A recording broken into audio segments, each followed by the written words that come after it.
And Coach Whelan, we want to thank you for joining us here today to talk a little bit about the season that just happened and what's going on with the team right now. But first, let's revisit what did happen this past spring. You got a lot of preseason practice in, and then you got 7 games before the season ended. But what did you see from your team during those 7 games in the preseason that really encouraged you about this team going forward? When you play a sport like baseball where you play a lot of games, things develop certainly over time. And when the season was truncated, you can't quite have as much emerge as maybe as you'd like to. But a couple things happened early on that we're really excited about. We had an excellent culture, very hardworking, very positive. I think the second thing that we were very pleased about in a short amount of time was our demonstrated ability to compete. I look at that UVA series. We certainly had it taken to us in game 1 of that series, and then come back the very next morning, and it's a 6-4 game in the 8th inning against a really, really good team. And then we go into the last game of the series on that Sunday and lose 4-3 with a chance to tie it up in the 9th and just continue to play really good baseball.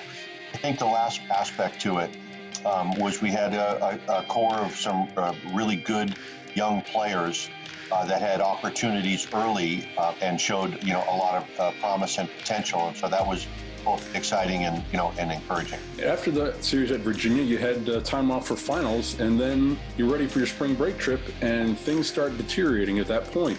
So what are you doing behind the scenes during that time as the events are unfolding? Well, we all, of course, wish that something like this had never happened to our country, but from a player standpoint, this was almost a perfect example of what you learn through athletics, how to deal with adversity on a much larger scale. What we're going through is more of a matter of life and death and something that needs to take seriously, but you learn how to bounce back and handle uncertainty and adversity through athletics.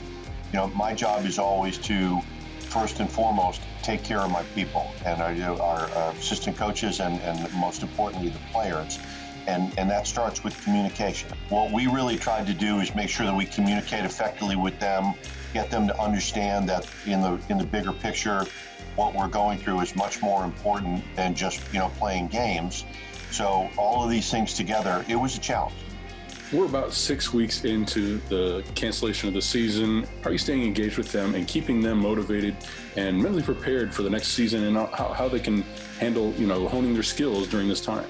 I think sometimes you have to take both a long and a short-term focus. And the most important thing to us is to stay positive, stay connected, and stay together.